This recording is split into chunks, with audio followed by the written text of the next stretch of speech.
I get advice for all landlords and tenants. You will be landlord.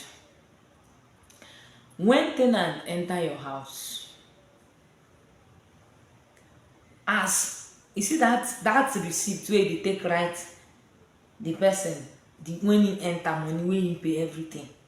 For back of your own copy, your own receipt, write down the person, mama, papa, sister, brother, uncle or auntie number. No miss am. E dey very important, no miss am. You too wey be ten ant, when you enter, because landlord fit no remember, give that landlord the phone number, address of your mama, your papa, your auntie, your uncle, your brother or sister, or sisters, brothers. You know why?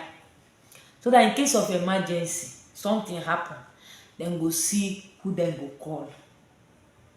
E dey very good. Na serious, this one I dey talk na so, na since I no dey laugh, na very serious something.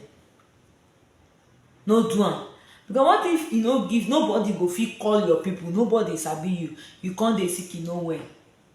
Maybe dem carry you go hospital, maybe the person dem do as their power reach, how dem wan take contact your people? Or maybe God forbid, from there you go see baba God, how dem go take communicate your people?